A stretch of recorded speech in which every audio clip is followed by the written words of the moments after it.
Kyle, you are a multi-time Ironman, including this year's 2018 World Championship in Kona. You are a servant at Buckhead Church. You're a brother, a son, and a friend to probably more than half the people in this room. You're a builder and leader of communities. You have a full-time job. You're a Jesus follower. You are also in a wheelchair and have cerebral palsy. And again, I'm Bobby Norwood, and I got a haircut yesterday. So let's start with the easy stuff, Kyle. Kona 2018. So I guess my mic doesn't work, so I'll do my best. I'm sorry, I have a little bit of a cold, so I'm going to do my best. But Kona was amazing. It was everything I wanted it to be more.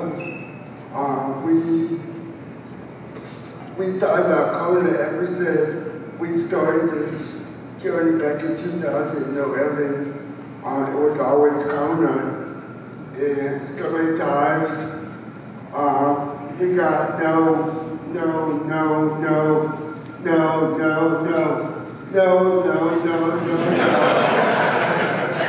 And I wish Brett could be here tonight because he told this story really well. Brett decided to do the Shawshank Redemption idea to write a letter to Iron Man every week. And they still said no. But here I am right now, and I'm a world champion because of what God and what my brother helped my dreams to become a reality. And how many push-assisted duos have completed the Kona World Championship?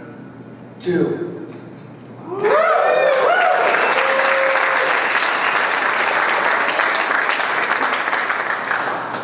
Kyle, let's not beat around the bush.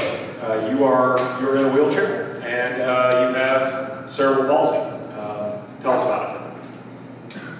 Yeah, I'm in a wheelchair. Thanks for reminding me.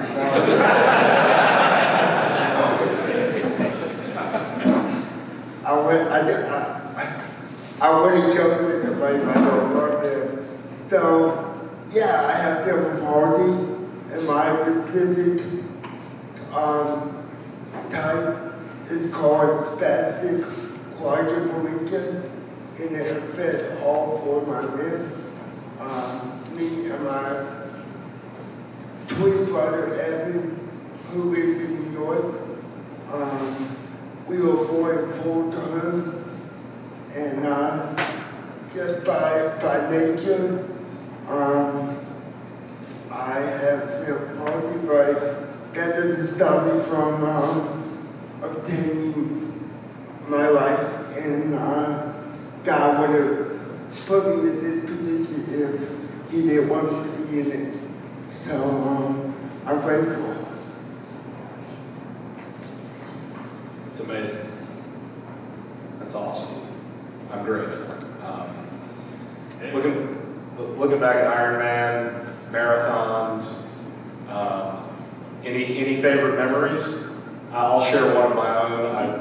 If you guys aren't following the journeys of Brent and Kyle and their foundation on Instagram, they drown-proofed Kyle for Kona, and it scared the Jesus out of me. I cannot imagine what it was like being flipped out of that canoe to get ready for the swim. But what are some of your favorite memories from events you guys have done? I would have to say Ironman with the Cosby. That was our first Ironman that we ever did. Followed by a lot of projects that we do to give other people like myself the opportunity to cross, start and cross their finish line, however that was right to them. And you have to take a step back for a second and realize that me included, that we have to deal with a lot. And I don't want to take away anything from what you're dealing with, because we all are going through something. Mine is just a little bit different, and mine is just a little bit more noticeable. But what I love is all the races, to see the kids and their parents, for their parents to be the soccer mom, for them to have an opportunity to hang out with other parents, and for the kids to experience life, and for them to forget about their disability and whatever they got going on, and for them to just be the athlete, be the Matt Ryan, or be the LeBron James, or whatever athlete they want to be. That's their day.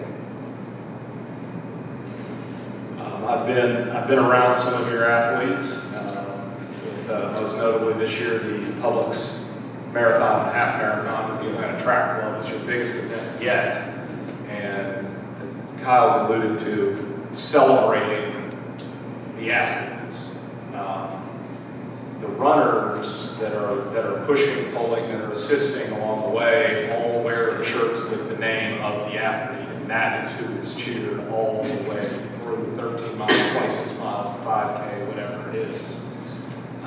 So Kyle, how many athletes have you had total, and how many were at Publix this year? So the Coyotes Foundation has served over 100 athletes, with 58 athletes being in this past March. Georgia Public has marathon with over 200 volunteers. So that's a feat by itself. So.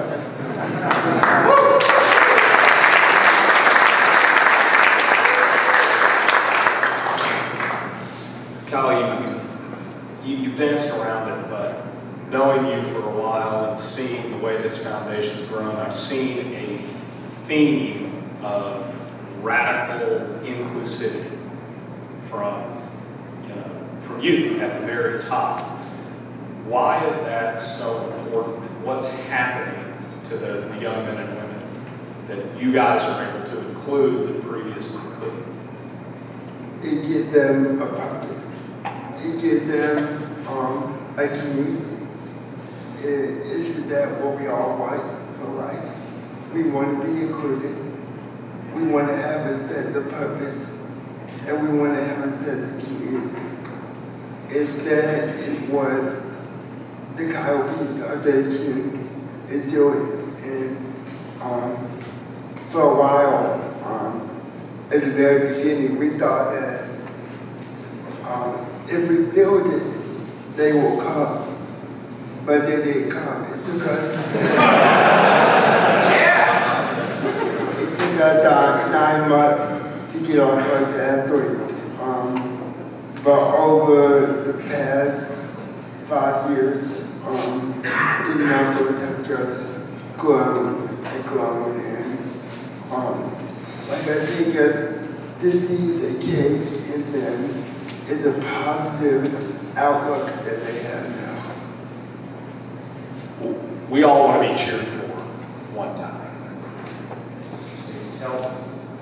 Tell these guys a little about the finish line for these athletes. Well, there's some of you in the room that have been either volunteered or voluntold that you will be running with us, and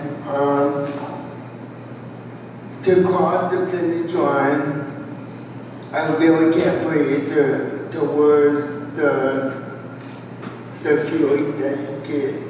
It's like surreal enthusiasm. It's like the adrenaline. It's like winning the green jacket. that's all time to show the world that anything is truly possible. Kyle, tell us just stepping back, a little bit about growing up, family. Yeah, growing up as a brat, I got picked on a lot. I got a lot of cuts and bruises. Some were on my own accord, but some were on my brothers and my dad. And one of my favorites is before I had all my surgery, when my dad would flip me. I would be on my back, and he would flip me on my stomach. And we did that over and over and over again. And a lot of people would think that my dad was torturing me or something like that. But that's how we really have fun. And my dad really taught me about what inclusion means and how to include everybody in what we do. And I know that your brothers, in particular, went really out of the way to include you. Is that where your desire to turn around and include all these athletes started? Yeah, I think it really started after my first triathlon that we did with Evan and Brett. And I remember I just had that aha moment, and where I wanted to include other people because everybody had gave to me, so I wanted to give back. And I did not know what that all entailed, but it's the most fun that I ever want to have, and I love what I do. Kyle, what's day-to-day life? In my notes here, I wrote Kyle's life as a team sport. What's day-to-day look like? So I wake up at 4:30 in the morning. By one of my team members. In fact, she's gonna kill me for saying this, but she might be the only female in the room tonight. Some of y'all please be kind of her.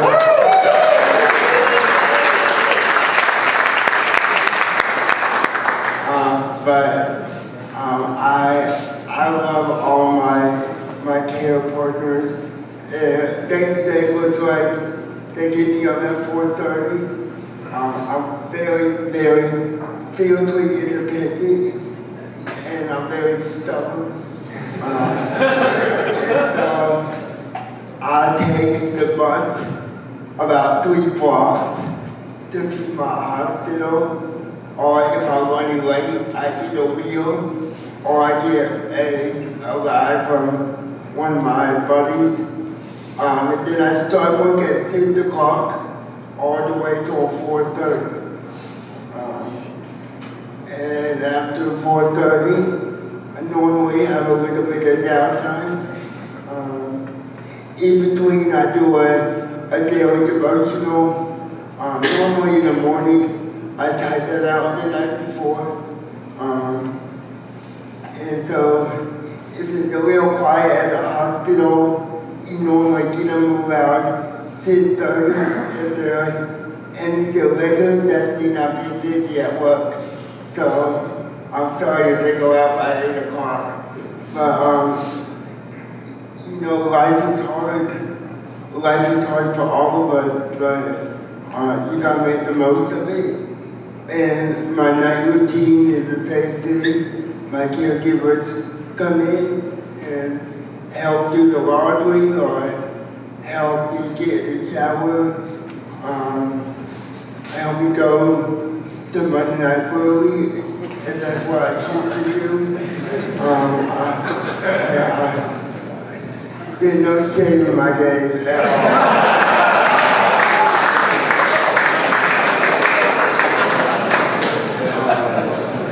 And then I normally go to bed around 9 o'clock, and by the grace of God, if God allowed me to see another day, then I do it all over again the next day. So, If any of you guys need a drinking buddy at Black Bear Tavern, he has never said no. If you're ever on that, I can't drink alone, I'll look like an alcoholic, and you're near Black Bear Tavern, text Kyle, he's in. So Kyle, you're a Jesus follower, man, and a heck of a Jesus follower. We're going to get back into the devotional that I think a lot of us in this room already enjoy here in a minute. Can you tell these guys, tell us all about finding Christ? Finding Christ was one of the best adventures that I have ever been on. It will change your life. For those of you that don't know, if you don't know, that's cool because I've been there too. The word said, Jesus, about 8 years ago, I would have freaked out, I would have yelled, and I would have ran out that door. But knowing Jesus is amazing. It what he has done for me personally is just a testament to his grace and to his love for me. I went through a rocky part of my life, right outside of, right after college, and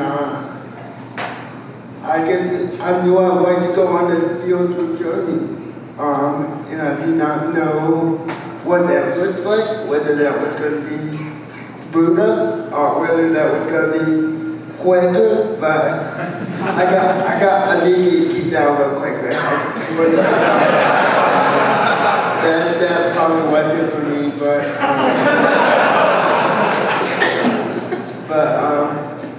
my first stop was the Buckhead Church in August of 2012. And I had one eye on the stage and I had one eye behind me because I did not want anybody throwing snakes around me or asking me if I wanted to be saved. I mean, you laugh, but that's how resistant I was. And because I had a bad experience earlier in my life with church.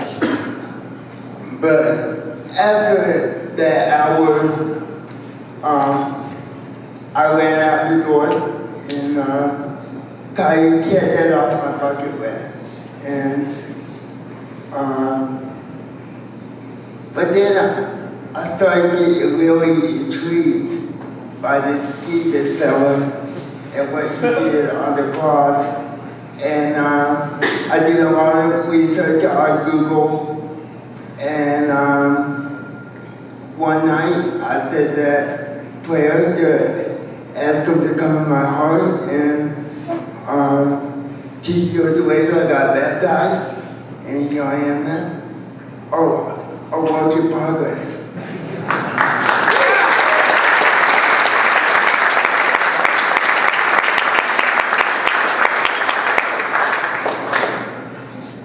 Yeah, I think every guy in this room is a work in progress, but my David relationship work has been impressive thus far.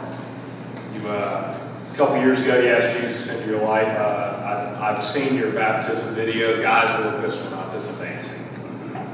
There are some good ones, but it's a Hall of Fame. Kyle, in the bad moments, in the rough patches, in the dark days, in the, I've heard you talk publicly about it, in the why me, where is Christ for you then?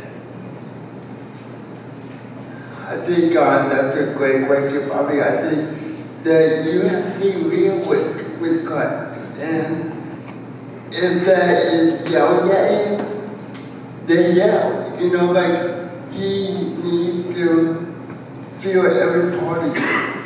And if you're not feeling it, then tell him. If you want to praise him, praise him. But I think that God serves the best from us. And even if we're not at our best, we're still at our best because of his love. And I think that's a critical part of it. Is, look, I'm not going to be perfect. I'm going to slip up.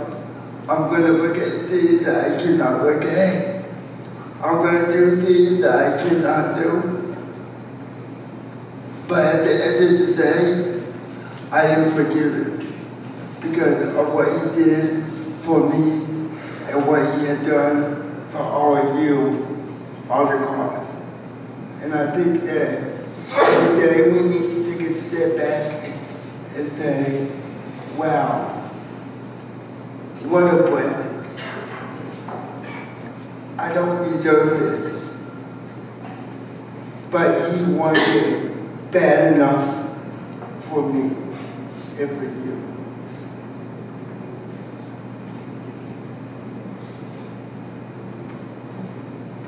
Sorry, I just have to let that one sit a minute.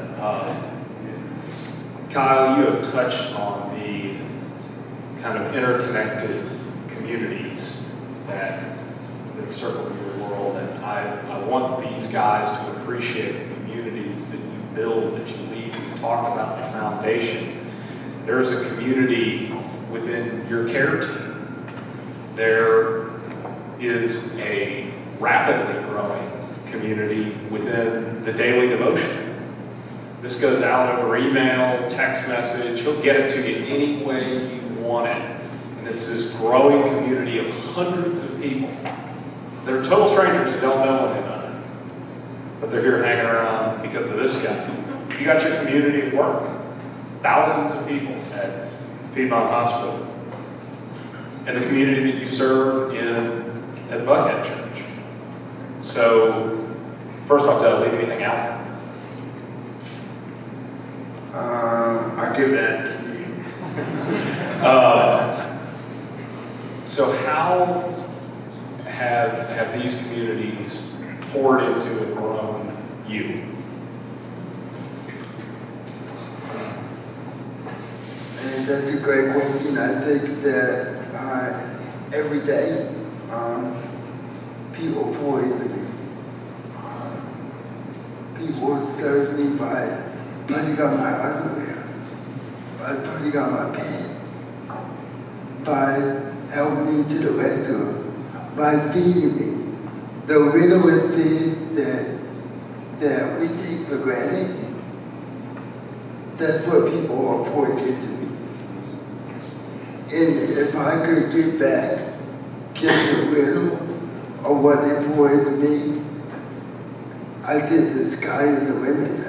I really do. Well, you're giving back a whole lot more than that. This is Purpose on Tap. The mission here is to help guys identify their purpose in Christ. I'll put you on the spot. I didn't tell you this one was coming. What's yours? To live out his mission, to show people grace, to show people love. It really to take the idea that anything is possible. Because I can tell you, before knowing Christ, and now Christ validates this for me, can't is not a word. Let me repeat that. Can't is not a word.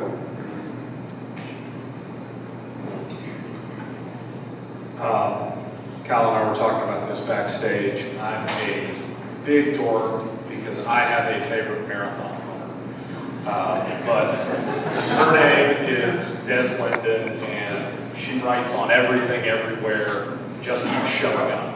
And I heard her interview and it immediately made me think of Kyle, but I want to add on to it. I think that what I see out of this man every single day is he shows up and then he says yes.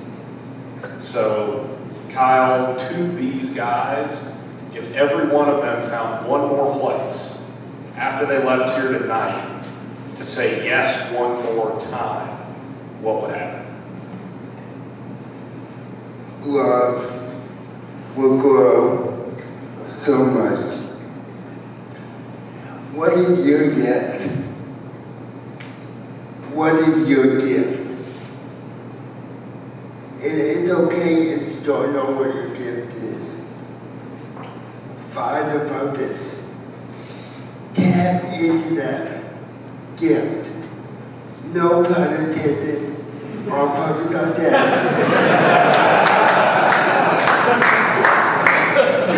Tucker, stop spiking that football. But find your gift. Okay, whenever Brady and I speak, I always use this example.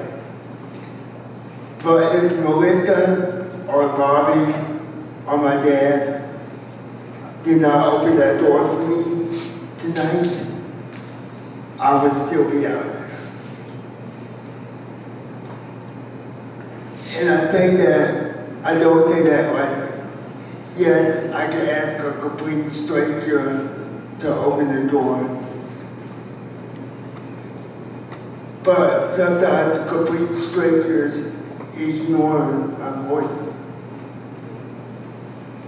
But when you open the door,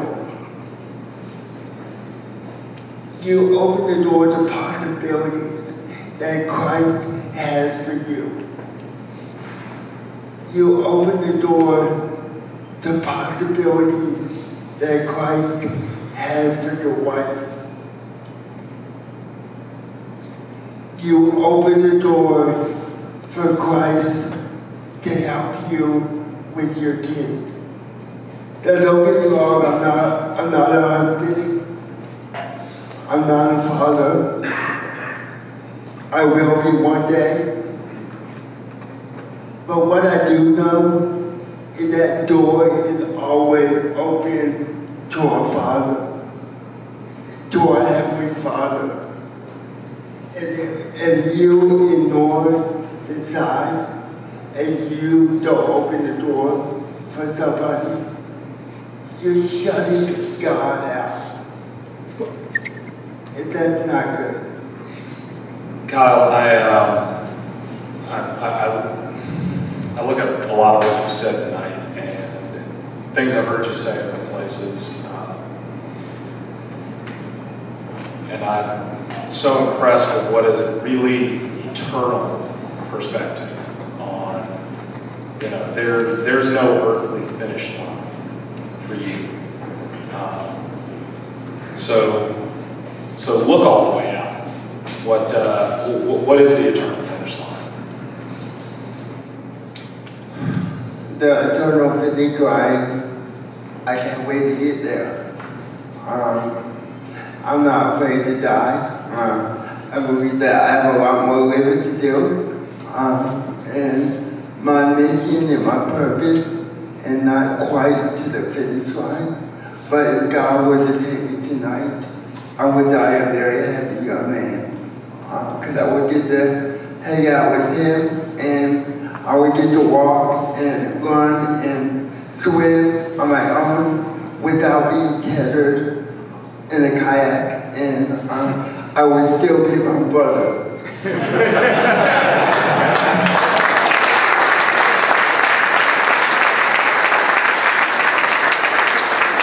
you're all maybe the good-looking one, but you're also the fastest one?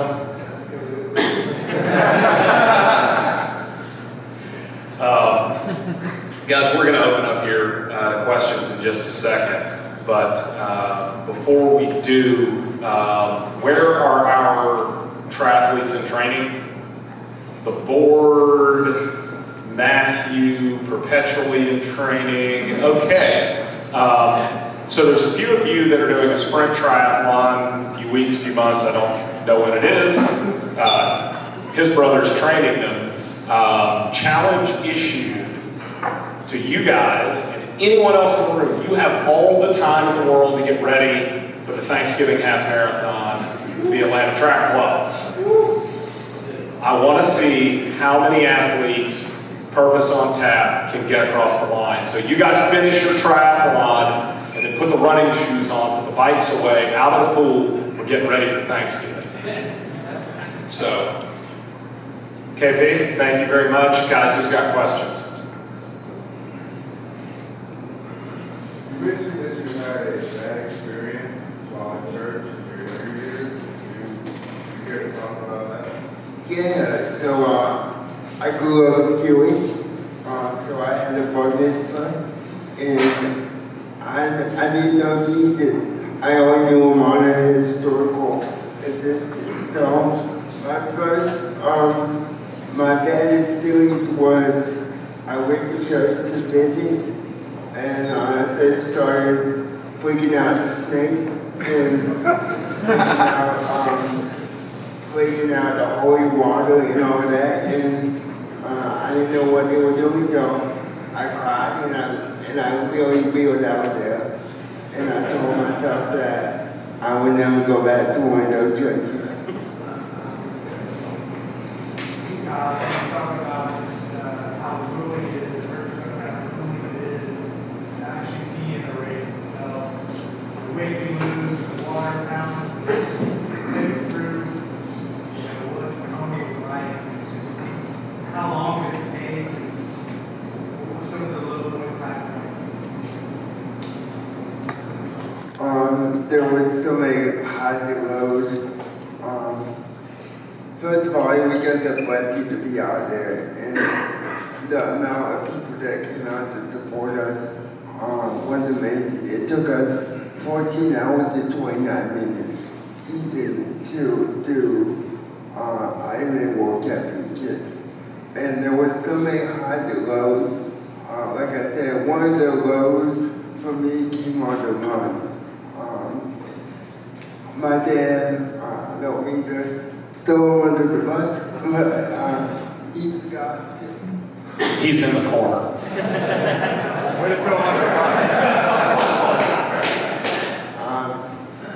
My dad forgot one of my shoulder pads that keep me upright in the chair. So my shoulder was killing me. Me and Fred were not talking a whole lot. But it had some stomach issues going on, so we would stop at every Porta John, and then the rain came, and it poured,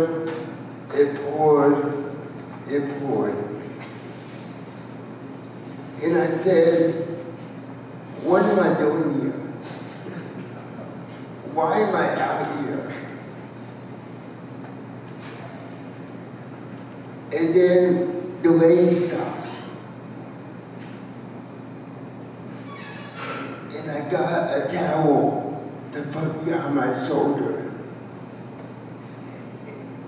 And in that moment, when I got that towel, I knew there was a purpose. I knew that God put that volunteer there for that towel to go behind me. So then it just quit. And plus we had about 5 more miles to go. So that was another bonus as well. You guys think of a quote. There we go. So you mentioned that you grew up in a Jewish home. Can you tell me how your family reacted to following Jesus then and how they feel about it now? Honestly, I love answering that question. I think my family supports me. They don't always agree with me, but they see what the church community has done for me, and they see how happy I am, and I think that's all they need to see is how happy I am. But to get real with you, there's a big white elephant in the room. Except for my dad. My dad, I'm super proud of my dad. He's on a spiritual journey of his own. And I'm super proud of that. We met at Taco Mat a couple weeks ago and watching a Falcons game. I think they were losing.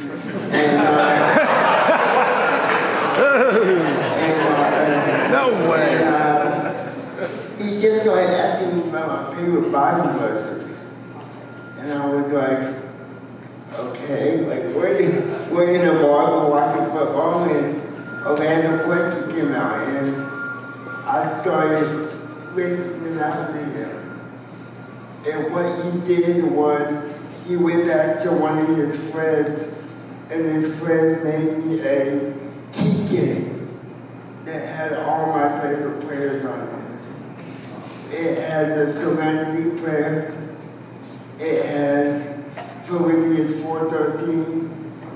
It had James 1:2-4, and I could go on. But just him knowing how much I love my faith means the world to me. It really does.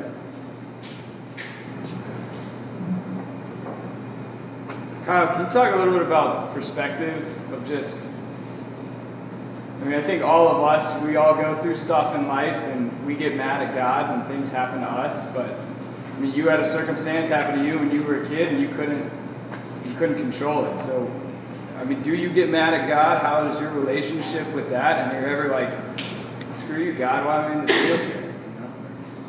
You know? Is that camp? Yes. Man, Just answer the question. It's not Man, I love that guy. Yes, I get mad at God. Yes, I have moments of why me. Why was I the one? Why couldn't somebody else be that one? But God made me for a reason.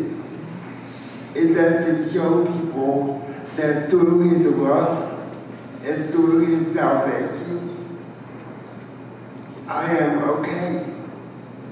Regardless of my circumstances, regardless of what happened yesterday, that I am loved.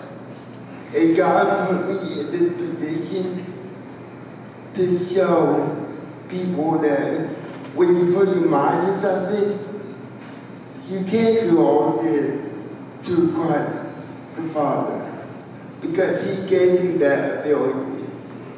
He gave you that ability to show people how to live and to show his grace and mercy.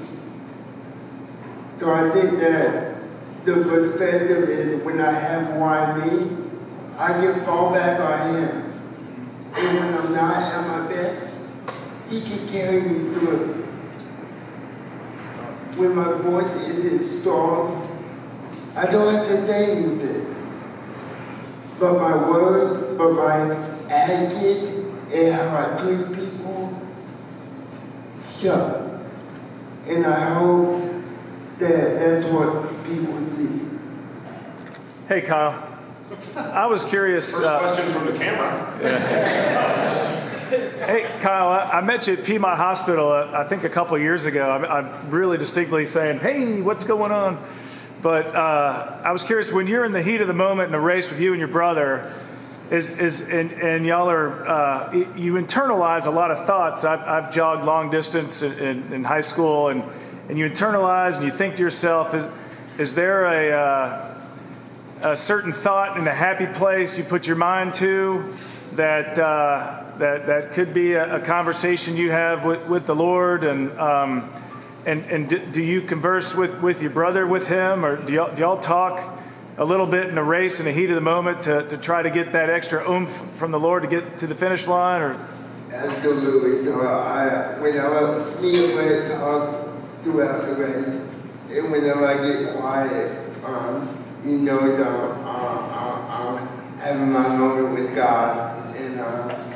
But one thing that really gets me going is, have y'all ever read the book, The Little Angel That Could? Yes. Okay, is that still around? Good. Because I love that book. It's not going anywhere. Anyway, that I think I can. That's my life. Because a lot of people have said no. But I have found a way to say yes. And I found a way to say, I think I can. I think we can. I think you can. I think I can. You know, I don't know most of you guys in this room. I know a couple of you in the front row and in the back row. But what I do know is that I believe in you. And God believes in you. So you have to find it within. The fire within your belly. To say, God, help me through this day. Help me to be a vessel to serve the way you want me to be served. And Lord, give me the capacity to show other people your capacity. And that's how I look at life. I think I can. I think I can. And I think you can. If I owned this mic, I'd drop it for you.